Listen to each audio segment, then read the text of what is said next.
안녕하십니까. 활기찬 금요일의 시작 KBS 아침마당. 오늘은 대구에서 전해드립니다. 네, 바야흐로 여름방학 시즌인데요. 방학이랑 여름방학을 어떻게 하면 알차게 보낼 수 있을까 다들 고민 중이신데 제가 요즘 새롭게 든 아이템이 있다고 해서 속보를 들었는데 혹시 뭔지 아실까요? 방학을 재밌게 보낸 아이템이요? 네. 몰라요. 말씀해 주세요. 바로 촌캉스라는 건데요. 요즘은 한적하게 시골에서 휴가를 보는 게 이른바 뭐 유행이다, 예. 이렇게 트렌드다 이렇게 얘기를 하더라고요. 그런데 시골에서 바캉스를 보낸다고 해서 촌캉스라는 신조어가 생겨날 정도라고 사실 합니다. 저 어렸을 때만 해도 방학하면은 무조건 시골에 계신 할머니 댁 네. 가는 것이 일상이었거든요. 네. 근데 요즘은 할머니 할아버님도 다 도시에 거주하시고 아파트에 계시고 그러다 보니까 네. 시골 갈 일이 옛날보다 많이 줄어든 것 같습니다. 예, 저도 떠올려 보면은 방학 되면은 저희 외갓집이 김천이었거든요. 김천. 그리고 김천에 감천대가가 있어요. 오. 거기에서 그냥 아침에 눈 뜨자마자부터 해가 질 때까지도 수영하고 놀았던 기억이 나거든요. 예. 근데 또 돌이켜 보면 제가 부모가 되니까 딸이 방학하니까 왜 그렇게 귀찮은지 미술관 가야죠, 박물관 가야죠, 체험사 하러 가야 되죠. 하여튼 엄마는 바쁘고 힘들더라고요, 진짜 방학 되니까. 근데 우리 주부님들이 싫어하는 단어 중에 명절, 명절? 그다음에 방학. 그 중에 하나가 지금 닥쳤잖아요. 예. 애들은 방학이니까 좀 실컷 놀고 늦잠 자고 싶은데 엄마는 그게 눈에 거슬려. 거슬리지. 그리고 끼니 때마다 밥 차려주는 애들이 기다리고 있잖아요. 그러니까요. 왜 방학이 이렇게 참 행복해야 되는데 왜 이럴까? 이 좀 행복하게 보내는 방법 없나요? 그러게 말해요. 방학 때는 애들은 할 일이 더 많아지고 맞아요. 또 부모님들은 아이들 돌봐야 되니까 더 바빠지시고 게다가 요즘 코로나가 또 다시 유행이잖아요. 이 부분도 걱정돼서 모쪼록 코로나 걸리지 않도록 유의하시면서 건강하고 안전하게 보내야 될 것 같습니다. 그렇습니다. 아마 오늘 저희가 만나볼 분들이요. 올 여름을 좀 알차게 보내는데 도움을 주지 않을까라는 생각이 들거든요. 아침마당 대구 오늘은 대구의 미술을 조금 더 자세하게 들여다볼 수 있는 시간을 마련해봤습니다. 맞습니다. 또 마침 아주 의미 있는 전시회도 네. 열리고 있다고 하는데요. 오늘은 대구의 미술에 대해서 여러분께 안내 말씀을 해주실 두 분의 초대 손님 모셨거든요. 박수로 맞이하겠습니다. 어서 나오십시오. 어서 오세요. 네, 어서 오세요. 이렇게 두 분의 멋쟁이 신사분을 저희가 스튜디오로 모셔봤습니다. 작가다운 풍무가 풍기는 것 같습니다. 그렇습니다. 예. 오늘 두 분께서 검정 정장 입고 오셨잖아요. 저는 이유를 알 것 같습니다. 어떤? 이분들이 서예 네. 묵향이 좀 나는 것 같지 않으신가요? 그리고 지금 우리 스튜디오에 작품이 딱 있잖아요. 그러니까요. 스튜디오에 묵향이 은은하게 퍼지고 있는데 먼저 우리 시청자분들께 소개부터 해주시죠. 네, 안녕하십니까. 저는 화가이면서 석재 서병호 기념사업회 회장으로 있는 김진혁입니다. 안녕하세요. 반갑습니다. 네, 반갑습니다. 안녕하세요. 저는 현대서예가 박세호라고 합니다. 반갑습니다. 반갑습니다. 이 서예가분과 화가이자 회장님을 모셨는데요. 그냥 봤을 때는 수더분하니 옆집 아저씨 같은 느낌도 드는데 알고 보면 우리 대구의 미술계를 대표하는 분들입니다.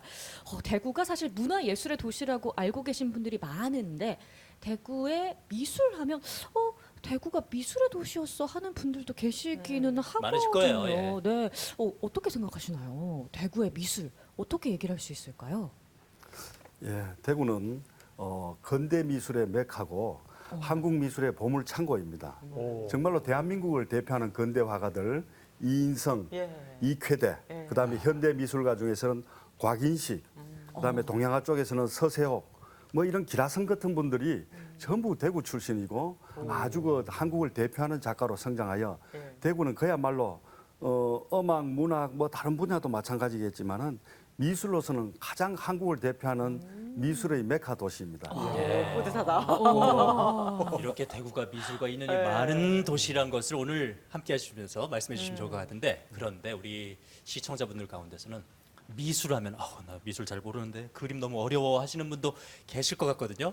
우리 옆에 계신 박세호 선생님께서 그런 분들을 위해서 미술 결코 어려운 것이 아니다 하는 말씀 한번 해주고 들어가시면 좋을 것 같습니다. 네, 미술은 사실 저희들도 이걸 아주 오랜 기간 하고 있지만 전문적으로 하다 보면 사실은 쉬운 일은 아닙니다. 네. 좀 저희들도 어렵다고 이렇게 생각하고 있는데 사실은 가장 쉬운 것이 미술이라고 생각합니다. 왜 그러면 저희들이 어릴 적에 태어나자마자 벽에 낙서를 한다든지 뭔가 만들기를 한다든지 이런 게 본능적으로 사람들이 하고 있는 일이기 때문에 늘 저희들 생활 속에 있는 것이 미술이라고 그렇게 생각하고 있습니다. 김진혁 선생님도 한 말씀 해주세요. 네, 저는 특히 현대 미술은 네. 잠자고 먹는 것 외에는 거의 이 미술에 속합니다. 다요? 우리가 아침에 일어나서 화장하죠. 예. 그 미술 그렇죠. 영역입니다. 미술, 예. 그리고 패션 옷 입죠. 예. 뭐 신발 신죠. 네. 뭘 할까? 그때부터 거의 미술 영역의 출발 지점이 됩니다. 그래서 우리가 차를 타고 가도 예. 차에 요즘 디자인 얼마나 신경 씁니까? 그러네요. 차 움직이고 또 건축 디자인, 도로의 뭐 여러 가지 공공 디자인 전부 미술 영역 안에 우리가 살고 있는 그러한 시대라고 합니다. 교수님 그 밥 먹는 거 잠자는 거 빼고 그러셨는데 제가 생각할 때 밥 먹는 것도 맞는 것 같아요. 맞습니다. 그래서- 반찬을 어떻게 이쁘게 놓을까. 그래서 푸드 디자인 잘 때도 이쁜 맞습니다. 친구를 그죠? 맞습니다. 그럼 전부 다 미술이에요, 전부 다. 거의 삶 자체가 미술이죠. 뭐라 하죠? 흥미진진한 이야기가 많이 나올 것 같은데 먼저 궁금한 게 우리 김진욱 선생님은 현재 석재 서병호 선생님 기념 사업 회장을 맡고 계시잖아요. 네, 네. 오늘의 주인공 중에 한 분은 석재 서병호 선생님이라고 할 수 있는데 네. 잘 모르거든요. 네. 직접 소개를 좀 해주십시오. 예, 석재 서병호 선생님은 그야말로 요즘 뭐 BTS 한류이라는데 네. 대한민국 근대의 한류 일호입니다. 예. 오. 지금 서병호 철종 선생님의 글자가 때인 좀. 1862년에 태어나서 1936년에 작고를 하셨는데요. 네. 석재라는 아호도 대원군이 지어주었습니다. 예. 그러면서 워낙 천재을 시절에 천재성을 발휘해서 거의 중년 시절에는 중국을 주류하고 네. 일본 도쿄를 거쳐서 이 동아시아권에서는 그야말로 근대를 대표하는 시서화뿐만 아니고 8가지 재능을 가졌던 천재의 어떤 그 문인 화가였습니다. 그래서 석재 선생님이 돌아가셨을 때 중국의 손문이라든지 일본의 모든 사람들 언론에서도 정말로 조선의 큰 별이 같다 이렇게 동아시아에서 찬사를 했습니다. 예. 예. 아니 진짜 저는 아침마당 이래서 좋아요. 몰랐던 사실 또 몰랐던 분들을 이렇게 알게 해주니까 저는 너무 좋거든요. 그런 분이 계셨네요. 근데 사실 앞서서 말했지만 그림이 너무 어려우니까 좀 그림을 설명해 주는 사람이 있었으면 좋겠다 뭐 이런 생각할 때가 있는데 그런 분들이 있다면 좀 더 가깝게 접근할 수 있지 않을까 생각이 그렇죠. 드는데 앞서 뭐 시서화 등 여러 재능을 가지신 분이라고 했는데 이 교남 시서화 연구회가 올해 뭐 100주년을 네네. 맞이했다고 제가 들었거든요. 네. 그러면 그 100주년을 맞아서 어떤 뭐 기념할 만한 활동이라든지 전시회가 지금 기획이 되고 있나요? 예. 먼저 교남이라는 말은 네. 우리가 그 문경세제 이남 지역을 교남이라 합니다. 네. 그 쉽게 말하면은 영남을 상징하는 그러네요. 거죠. 네. 그래서 그 영남의 시서화 1922년도에 그때 일제가 이제 조선 총독부 미술 전람회를 만들라 그랬어요. 문화 정책으로. 그때 석재 서병호는 먼저 한 달 전에 대구에서 교남 시서화회를 전국 작가를 모아서 대구 뇌경관에서 큰 전시회 전국 미술 전시회를 했습니다. 예. 그래서 전국 작가들이 대구에 모였어요. 그 당시에. 그렇게 전시회를 하고 또 뭐 석재 서병호는 우리나라뿐만 아니고 왜 우리 동아시아에서 알려진 분이기 때문에 외국에서도 관심을 많이 가졌어요. 네. 그래서 그 전시회를 하고 나서는 그 다음에는 서양화 작가들도 포함을 합니다. 우리 대구의 최초의 서양화가 이상정이라든지 이여성이라든지 이런 분까지 포함해서 큰 전시회를 개최한 그야말로 의미 있는 전시회인데 올해가 2022년 네. 딱 100년이 100년. 흐른 지점입니다. 예. 그런 거장들의 맥을 잇고 있는 대구 미술계의 대표 작가 두 분 나오셨는데 특히 저는 그 옆에 계시는 박세호 작가님을 어디서 뵀더라 돈 빌린 건 없는 사이인 것 같고 꼼꼼히 생각하다 보니까 생각이 났어 이제 그 올림픽 때 우리 홍보 영상 그 맞습니다. 맞죠? 우리 네. 김쌤 네. 기억력이 아주 좋으신데 네. 우리 박세호 선생님은 KBS와도 각별한 인연이 있습니다. 바로 2022 베이징 동계올림픽 네. 홍보 영상의 주인공이시거든요. 역시, 화제가 역시. 됐던 영상인데요.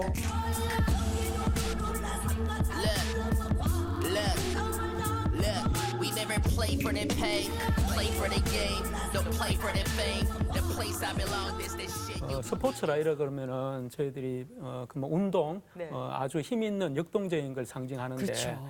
그걸 좀 보완하기 위해서 이제 서예라는 분야를 같이 접목시켜서 이렇게 만든 홍보 영상입니다. 예. 저희 영상을 찍을 때는 저희들이 겨울 12월 달쯤 촬영을 했는데 야외에서 촬영을 했기 때문에 고생 많으셨겠어요. 예, 굉장히 그 추운 날씨에 네. 제가 찍었는데 그때 이제 맨발로 제가 같은 경우는 촬영을 주로 하는데 맨발.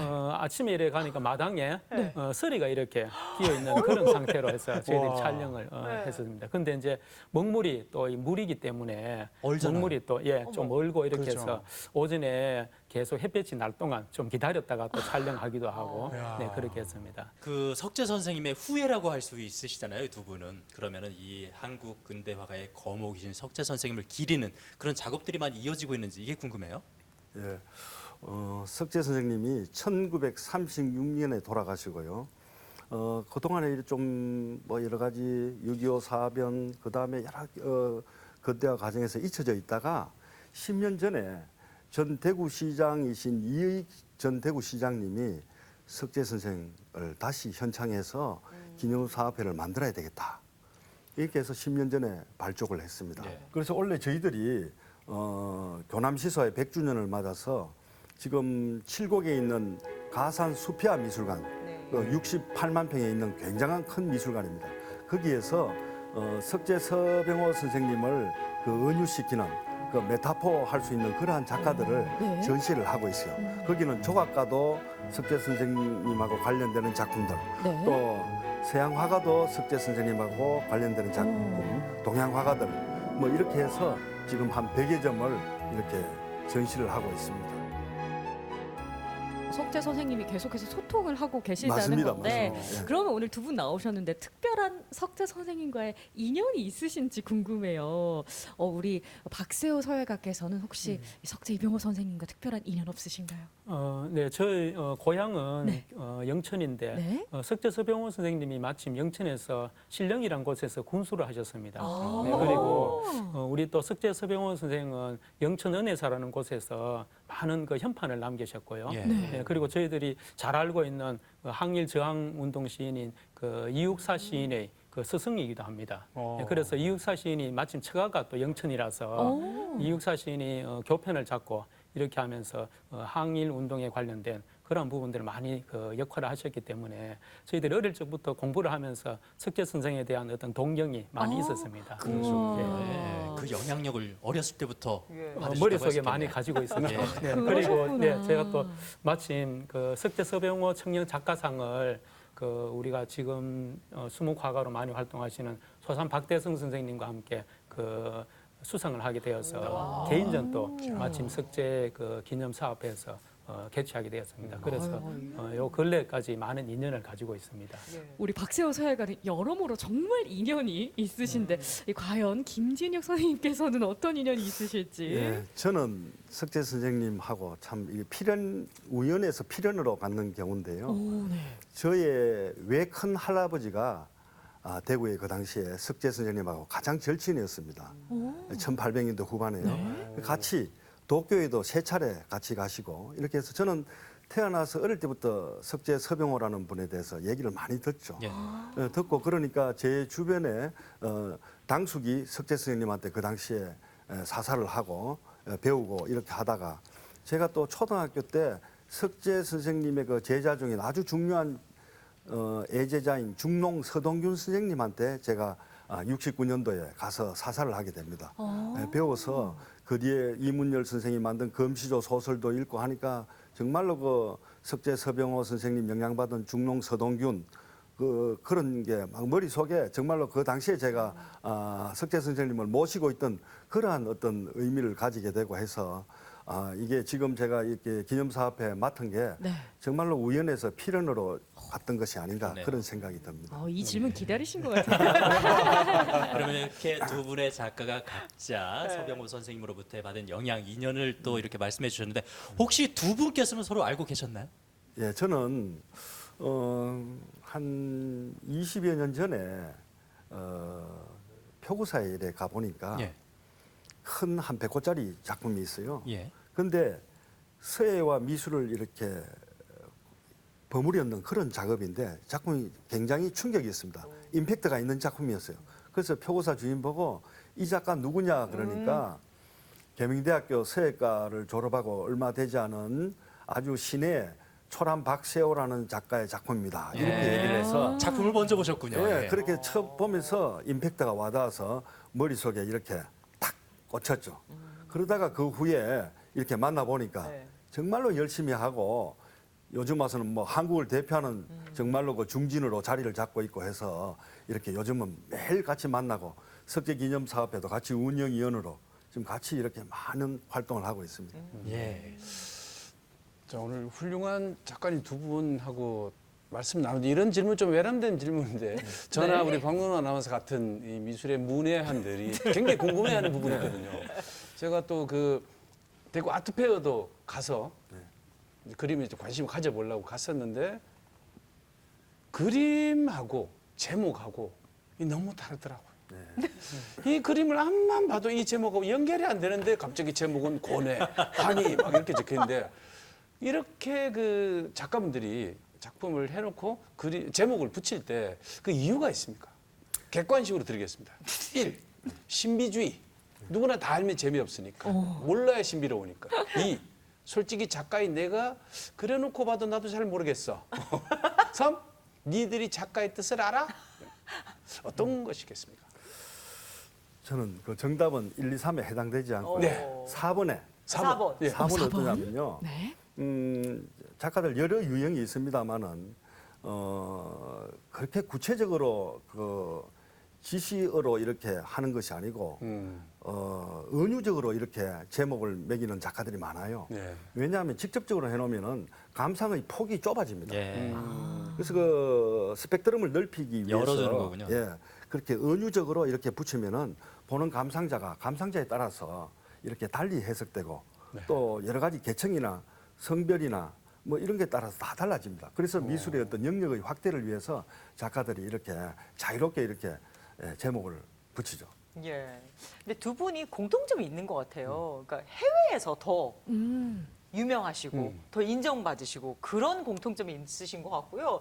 그리고 또 한국과 중국을 오가면서 그 오리엔탈 시리즈로 미술계 주목을 받으셨다는 얘기를 들었는데 맞습니까? 예, 저는 요즘은 뭐 코로나이기 때문에 중국에 몇 년간 가지 않았지만은 중국 대도시에서 여러 개인전을 많이 가졌습니다. 중국은 역시 동아시아 한자 문화권이기 때문에 저희는 어릴 때부터 이제 서예를 하고 한자에 대한 어떤 이해력도 있고 그걸 현대 미술로 조합을 했기 때문에 뭐 북경이나 상하이나 난징이나 이런 대도시에 가면은 중국인들하고 이렇게 친화력이 서로 되고 또 이렇게 필묵으로 글씨로 쓰면 그 사람들이 더더욱 좋아합니다. 네, 그렇게 해서 중국에서 뭐 큰 예를 들면은 백두산에서 그 빙등 대축제가 열렸어요. 그래서 대구의 조각가들하고 제가 같이 가서 큰 그 눈 조각, 얼음 조각도 만들고요. 백두산은 마이너스 38도입니다. 1월 달에 가서 거기서 작품도 하고요. 저 흑룡강성 할빈 같은 데 가서도 큰 전시회도 하게 되고 뭐 이렇게 해서 우리 중국이 사실은 그 역사로 보면은 우리하고 가장 밀접한 관계가 많지 않습니까? 그렇게 해서 많이 다녀오고 해서 지금도 코로나 풀리면은 지금 빨리 중국 대도시에 가서 소통도 하고 그렇게 하고 싶습니다. 아니 두 분이 그 해외에서 작품 전시를 하면 과연 반응이 어떨까 굉장히 궁금합니다. 거의 뭐 BTS급의 반응인지 아니 뭐 이 사인 사진 이런 의뢰 많으시겠. 박세호 선생님이 말씀해 주세요. 네, 저희들이 사실은 외국에서 전시를 하거나 활동을 하면은 네. 부품 꿈을 가지고 갑니다. 네. 저희들 대학 시절에도 많이 이렇게 왕래를 해보면은 외국에 가면은 굉장히 환호를 해줄 것이다. 많이 또는 관심을 많이 가질 것이다 이렇게 생각하는데 실제로 저희들이 활동을 한다고 작품을 가지고 나가면은 일본이나 중국에서 이 서예 작품들을 많이 이미 우리보다 많이 알려진 상태입니다. 네. 그래서 실제로는 우리가 생각했던 보다 큰 기대를 많이 못 하는데 저는 그런 부분들을 몇 번 시행착오를 겪었습니다. 예, 그래서 요즘에는 많이 생각한 것들이 지금 하고 있는 작품 활동 중에서 뭐 현대적인 작품들 그리고 또는 한국적인 가장 한국을 알릴 수 있는 서예 이런 것들 많이 이제 선을 보이는데 그렇게 하는 경우에 이제 외국에서 굉장한 관심을 많이 가집니다. 한국적인 서예 또는 한국의 정체성을 살리는 서예. 한국이 중국과 일본과 다른 서예를 이렇게 보여줄 수 있는 부분에서 굉장히 적극적으로 도움을 주시고 또 외국에서 활동하는 데 있어서 한국 미술을 적극적으로 이래 알려주는 데서 굉장히 많이 그 관심을 많이 현재 가지고 있습니다. 특히나 또 박세호 서예가는 앞서서도 봤듯이 올림픽 홍보 영상처럼 작업실뿐만 아니라 바깥에서 사람들이 보는 데서 하는 퍼포먼스도 이제 맞아요. 좋아하신다고 들으셨거든요. 퍼포먼스만의 또 매력은 뭘까요? 그러면 퍼포먼스는 일단 저희들이 실내에서 하는 서예 작품을 대중들이 직접 보는 데서 같이 소통하는 그런 이 일이기 때문에 저희들이 퍼포먼스를 하게 되면은 당장 저희들이 심장이 많이 뜁니다. 예, 모든 사람들이 보고 있기 때문에 심장이 뛰고 또 저 사람들이 나를 보는 그 눈빛을 통해서 저희들이 새로운 기운을 얻습니다. 교감할 수 있으니까. 네, 네. 그래서 그런 부분에서 새로운 어떤 서예의 어떤 시도라 그럴 수도 있고 또 저희들이 새로운 영감을 이렇게 받을 수 있는 그런 어떤 일이 아닐까 그렇게 생각돼요. 이렇게 설명을 듣고 나서 영상을 보니까 정말 그 현장감과 생동감이 막 고스란히 더 느껴지는 다가오죠? 것 같습니다. 와, 또 여긴 어디예요? 네, 여기는 중국 그 육조사라는 그 광저우에 있는 네. 절입니다. 중국이군요. 네, 네. 여기서 관객들이 한 2,000명 정도가 제가 그때 퍼포먼스를 할 때 관람을 했었는데요. 와, 이때도 12월 31일 날 저희들 겨울에 이렇게 추운 날 그렇게 작업을 하세요. 네, 네. 그래 이 길이는 한 50m 정도 되는 그 종이에다 한지입니다. 이건 우리나라에서 가지고 간 우리나라 한지에다가 글씨를 썼던데 저 붓이 먹물을 묻히면은 한 15kg 이상 나가는 큰 붓입니다. 네, 그래서 저렇게 퍼포먼스도 하고 또 야외에서 저희들 탁본 같은 거 이런 것을 현장에서 하기도 하고 많은 그 벽에다가 요즘에는 또 실내에서 작업을 하는 하시고. 그런 작업 네. 위에도 야외에서 이렇게 하고 있는 그런 작품들이 실제로 많이 있습니다. 그러니까 이 작업들이 실제로는 굉장히 커다란 네. 작품들이라는 거잖아요. 그래서 선생님 퍼포먼스 많이 하다 보면은 서예가가 아니라 행위예술가가 아닌가 이렇게 좀 오해를 하실 수 있을 것 같아요. 그런 경우 없었었나요? 제가 사실은 퍼포먼스 자체가 행위를 보여주는 그런 예술이기 때문에 용어로 친다면은 행위 예술가 뭐 해퍼닝, 퍼포먼스 같은 그 맥락이기 때문에 그렇게 말씀하셔도 그렇죠. 됩니다. 예술의 네. 뭐 장르가 특별히 꼭 구분돼야 될 것 같진 않아요. 저희가 이제 화면을 통해서 레드 카펫이 아니라 한지 카펫을 보지 않았습니까? 근데 한지 카펫을 걸어가는 주인공이 거의 그 대형 붓이었던 것 그러니까. 같거든요. 그 붓이 지금 스튜디오에 나와 있는데 원래 이게 큰 붓이 있는 건지 제작이 되어져 있는 건지 좀 궁금해요. 이 붓이 엄청 우리 크거든요. 김쌤 붓을 내고 있습니다. 어깨 그냥 근데 지금 들고 계신 모습이 한 폭의 그림 같습니다.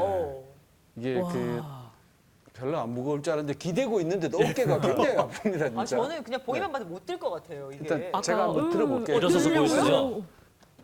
와, 키만 근데 이게 해요. 그냥 물 안 묻힌데도 이렇게 들기가 힘이 들 정도로. 거의 제 키랑 비슷하지 않습니까? 그러니까요. 아니, 왜 이런 거 보면 자꾸 이 금액이 생각날까요, 선생님? 얼마 가격이 어느 정도에 형성돼 있습니까? 네, 요즘에는 저기 틀이 이제 백마꼬리 틀입니다. 네, 말총으로 이제 저희들이 말꼬리. 사용하는데, 네, 흑마는 가격이 좀 삽니다. 네, 흑마로 만든 그 말총은 글씨를 쓰면 이 붓이 틀이 좀 엉깁니다. 이렇게 엉키고 글씨가 잘 안 되기 때문에 저희들이 백마로 된 꼬리틀을 쓰는데.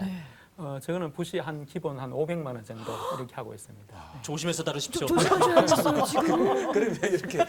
선생님, 근데 이 큰 붓으로 하다 보면 그 아까 50m짜리에다 그림을 하지 않습니까? 근데 그런 많은 에피소드들이 있을 것 같아요. 예를 들어서 10글자를 써야 되는데 앞에 너무 크게 썼어. 뒤에 요만해지고. 그런 적은 없었습니까? 그런 적은 거의 없습니다. 아. 사실은 저희들이 종이를 펴놓고 어떤 글씨를 쓸지 머릿속에 이미 다 구상이 되어 다 있기, 되어 구상이 있어서. 되어 있기 때문에 붓에 걸려 넘어진 적도 없으시고요. 그렇진 않습니다. 네. 오늘 이렇게 대구 미술, 한국 미술의 거목이신 석재 서병호 선생님이 닦아놓은 길을 더 넓히고 탄탄하게 네. 만들어가고 있는 두 작가분과 함께하고 계신데요. 김진혁 선생님, 네. 저희가 몇 주 전에 대구 지역의 재개발 사업을 필름에 담는 사진 작가를 모셔서 얘기를 나눠본 적이 있었어요. 네. 그때 듣기로 학강 미술관이 사라졌다는 얘기를 들었는데 그 미술관의 관장이셨다면서요. 네. 많이 아쉬우셨겠어요. 네. 한 10여 년 전에 간송미술관에 네. 서울 성북동에 간송미술관에 가보고 깜짝 놀랐습니다. 정말로 가슴이 뛰었습니다. 나도 소장품으로 리틀 간송을 해야 되겠다. 예. 그러면은 간송미술관은 우리나라 최고의 부자 전영필 선생님이 만들었지만은 네. 저는 뭐 그렇게 재벌도 아니고 어떻게 할까 이렇게 생각하다가 제 사는 집이 한 100여 년 된 적산 가옥이었습니다. 예. 1903년에 마치다라는 사람이 일본에서 대구에 건너와서 양약방을 처음 하면서 돈을 벌어서 마츠다 뱃소, 마츠다 별장을 지었어요. 네. 그런 유래가 있고 해방 후에 권태호라는 작곡가, 나리 개나리의 작곡가가 네. 저희 집에 와서 서양 음악원 1호 대구에서 만들었는데요. 그래서 음악원, 맞아요. 그 뒤에 70년대 저희들이 아버지가 이사를 가서 거기서 저도 몇십 년 살았는데요. 예. 이것을 미술관 하면 되겠다. 살려보자. 네, 이렇게 해서 가족 회의를 하니까 네. 가족들은 그거 뭐 되겠느냐 걸고 뭐 이렇게 건물을 짓자 이러는데 제가 원형을 보존해야 된다.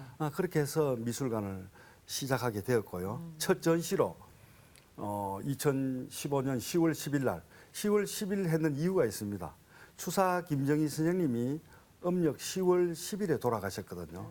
그래서 제가 추사 선생이나 석재 서병호 선생을 오마주하는 의미에서 2015년 10월 10일 날 네. 학강미술관 추사와 석재를 담다 이렇게 해서 전시를 했습니다. 반응이 굉장했습니다. 서울에 있는 분들도 KTX 타고 일부러 내려오고요. 오. 심지어 적산가옥에서 하니까 네.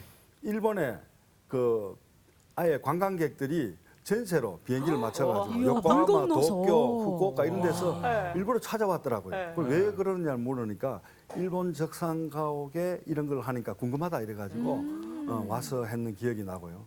그렇게 쭉 몇 년 하다가 그게 요즘 대구 지역이 거의 뭐 재개발로 몸살을 네. 이루고 있지 않습니까?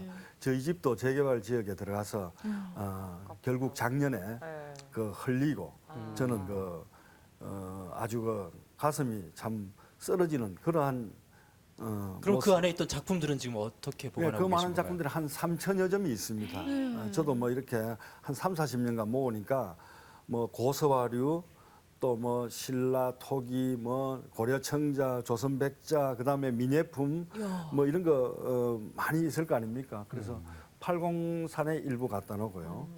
그다음에 대구 시내 수장고에 또 일부 옮기고 야. 이 몇 군데 지금 분산하고 있고 지금 생각을 여러 가지로 하고 있습니다. 네.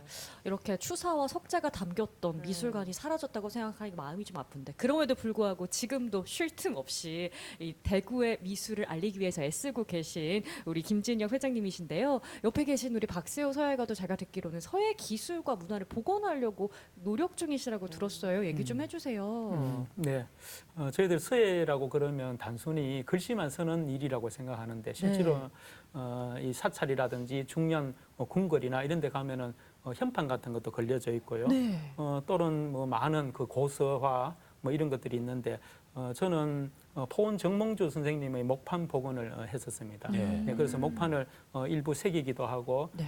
또 새로 파손된 부분을 복각을 해서 문집으로 만드는 복원 사업을 했었고요. 네. 예, 그리고 현판이라든지 이런 부분들도 가까운 곳에는 경주 양동마을에 있는 그런 곳에 있는 현판 제작을 많이 했었습니다.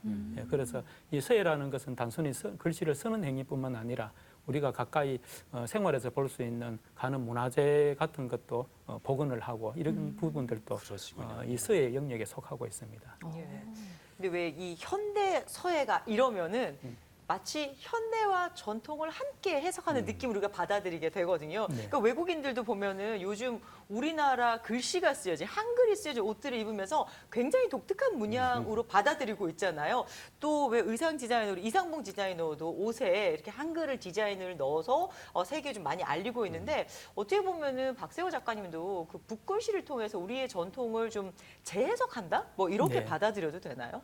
네, 그렇게 보시면 될 것 같습니다. 예. 여기 보이는 이 사랑해도 될까요라는 작품도 요즘 말하는 현대서에 가까운 그런 작품인데요.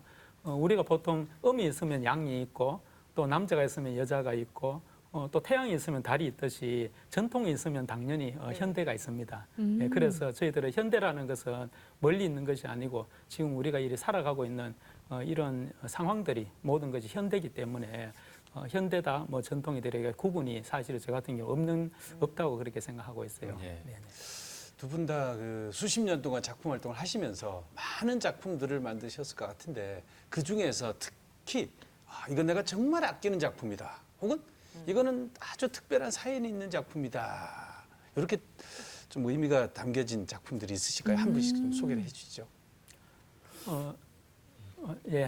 저는 이제 대부분 작가들이 작품을 해서 발표를 할 때는 대부분 자기 자신한테 굉장히 중요하고 또 마음에 드는 작품을 발표를 하기 때문에 네. 어떤 작품이 마음에 더 가고 많이 안 가고 이런 경우는 잘 없어요. 그러니까 대부분 자기 마음을 쏟지 않았는데 나중에 해놓고 보면 작품이 아주 마음에 드는 경우도 있고 할 때 또 마음을 엄청나게 많이 쏟았는데 해놓고 보면 나중에 또 작품이 별로 마음에 안 드는 경우도 있습니다. 네, 그렇기 때문에 저희들이 모든 작품에 애착이 가는데 그중에 네. 저희들이 저 같은 경우는 마음에 가는 작품들은 목숨 숫자라는 작품들이 들어있는데 이 목숨 숫자라는 작품과 그리고 또 요거 지금 화면에 나오는 작품은 제주 도립미술관에서 소장했던 작품인데 제가 아주 어려운 시절에 현대서열의 작품을 하면은 외면을 당한다든지 사람들한테 이해가 잘 안 된다고 할 때에 한 15년 전쯤 이렇게 제주도에서 미술관에서 이제 제 작품을 소장하게 되었는데 저 작품의 계기로 해서 어떻게 보면 좀 더 현대적인 작품이나 실험적인 작품에 좀 더 이렇게 좀 마음을 가지고 좀 더 열심히 하지 않았나 그런 생각이 들어요. 그래서 가장 또 어떤 인생에 애착이 가는? 애착이 가기도 하고 또 저한테 많은 힘을 주는 그런 작품 중에 하나입니다. 같은 질문을 우리 김진혁 선생님께도 드려야 되겠습니다. 어떤 작품이 가장 인연이 있고 마음이 가시는지 소개해 주세요. 예, 이번에 지금 가산 수피아 미술관에 웍스 오브 메타포 석재라는 전시에 출품한 작품인데요. 네. 제가 1977년 봄에 제가 대학교 77학번입니다. 그러니까 그 당시에 입학하기 전에 뭐 고등학생 신분 비슷하죠. 네. 신입생이죠, 신입생. 만 18세 때 예. 일반인들이 나가는 지금 대한민국 미술대전의 전신 국전이라고 있었어요. 예. 그때 덕수궁 국립현대미술관에서 열렸거든요. 네. 그게 77년도에 구양순의 소사군 묘지명이라는 그 비문을 이렇게 임시를 했습니다. 방금 전 본 작품이 예. 출품작인 건가요? 그러면? 네네네. 그래서 그 작품을 한 획이라도 틀리면 새로 써야 되는데 길이가 한 240 정도 되고요. 예. 2m 40, 옆으로가 한 70 정도 되는데 그게 또 두 개입니다. 그렇게 해서 그 당시에 그 10대 후반에 그 구부려서 집에서 서다가 어떨 때는 그 위에서 쓰러져 조는 기억도 나고요. 한 번 다 설락하면은 보통 한 7시간 내지 8시간을 구부려서 이렇게 그 있어야 됩니다. 그래서 틀려서 하여튼 몇 달 동안 여러 번 예. 했던 기억이 나고요. 저걸 또 그 당시에는 참 의욕이 있었던지 저걸 직접 네. 들고는 야간 열차에 싣고 저 큰 것을 이렇게 들고 갔어요? 덕수궁에 세상에. 가서 그 서울역에 내려서 버스에 싣고 갔던 그런 기억이 나서 직접 들고 가서 출품을 하신 예, 거군요. 사람 하나 데리고요. 그렇게 해서 정말로 지금까지 몇십 년 동안 집에 잘 보관을 하고 있습니다. 이번에 그걸 작품을 내서 아주 그 감회가 남다릅니다. 깊은 애정이 담겨 있는 작품이라고 할 수 있겠네요. 예, 그 박세호 작가님이 큰 붓 들고 여기서 한번 확 퍼포먼스 한번 해주시길 기대를 했는데 네. 장수도 협소하고 그래서 혹시 미리 이렇게 써오신 작품이 이겁니까? 네, 네, 맞습니다. 아, 이거 그러면 아침마당을 위해서 쓰신 겁니까? 그렇지는 않고요. 제가 평소에 솔직한 답변 감사합니다. 작품을 했던 중에 하나입니다. 네. 네, 이게 전통과 현대의 조화라고 말씀해 주셨는데 좀 자세하게 설명 들어볼 수 있을까요? 네, 여기 작품의 내용은 보시다시피 사랑해도 될까요라는 작품입니다. 보통 우리가 요즘 많은 그 뉴스 같은 데 보면 안 좋은 소식들이 많이 들리는데 네. 이 사랑이라는 것은 제가 이제 작품할 때 일방적이지 않고 누군가가 소통을 해야 되고 또 거기에서 어떻게 보면 허락을 받아야 되는 그런 부분이고 네. 또 이 세라는 것이 자기가 좋다고 해서 일방적으로 하는 것이 세가 아니고 항상 타인을 위한 배려라든지 어떤 겸손한 어떤 그런 부분을 가지고 획을 긋는다든지 해야 되기 때문에 이 사랑해도 될까요도 그런 어떤 마음의 어떤 작품인데 이 사랑이라는 것은 사람일 수도 있고 또는 이 세상일 수도 있고 자기 삶을 살아가는 데 있어서 어떤 대상을 가지고 거기에 대한 사랑에 대한 질문을 던지기도 하고 또 어떤 나무를 보고 내가 나무를 보고 내가 사람의 어떤 의인화를 시켜서 나무를 내가 이렇게 쳐다보는 것도 나무한테 허락을 받고 쳐다보는 어떤 그런 느낌의 대상을 좀 더 존중한다는 어떤 그런 의미들이 담겨져 있습니다. 나는 왜 이걸 그 박신양 씨 나오는 드라마 거기 사랑해도 노래. 될까요? 가자 얘기야 그 드라마 생각이 났었습니다. 네. 그러면 우리 전문가시니까 우리 김진혁 또 화가 출신이시잖아요. 어떠셨어요? 이 작품 딱 보셨을 때. 예, 이 박세호 선생은 네.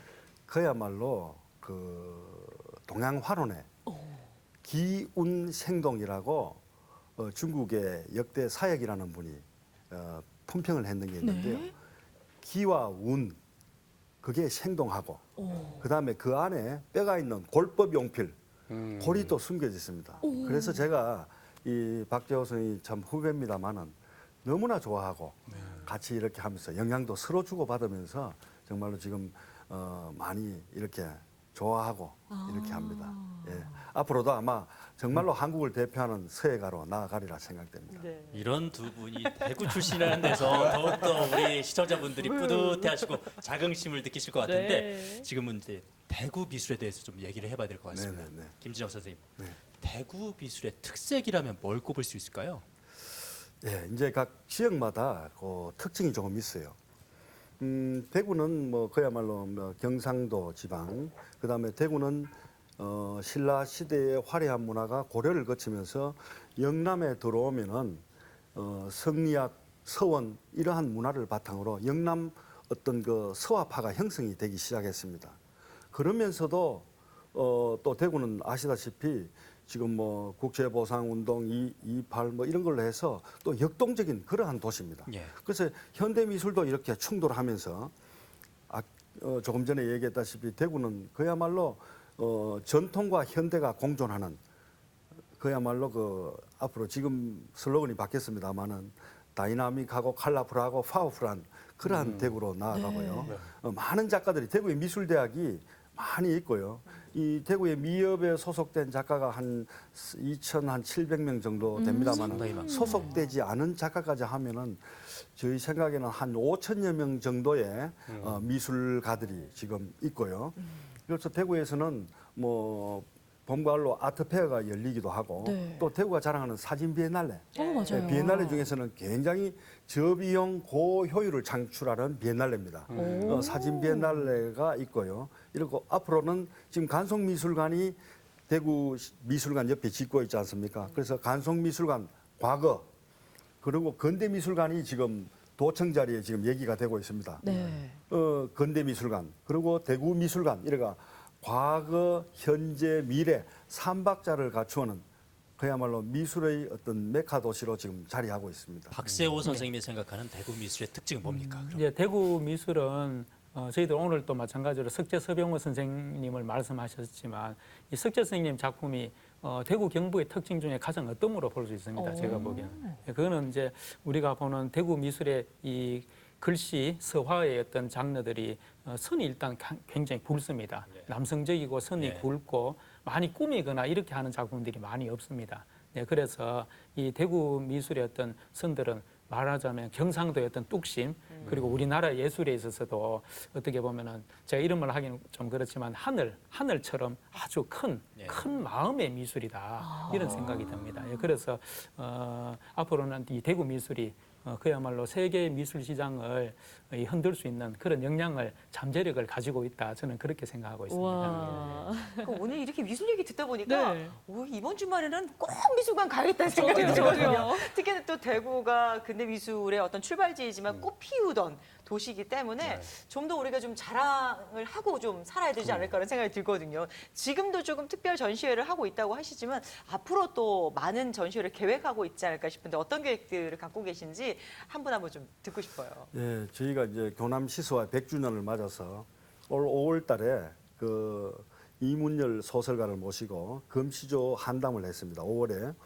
그리고 6월 25일부터 8월 21일까지 칠곡 가산수피아 미술관에서 지금 석재 선생을 오마주하는 워커스 오브 메타포 석재라는 전시 5명의 작가로 이루어지고 있고 현재도 진행 중이기 때문에 많은 분들이 오갑니다.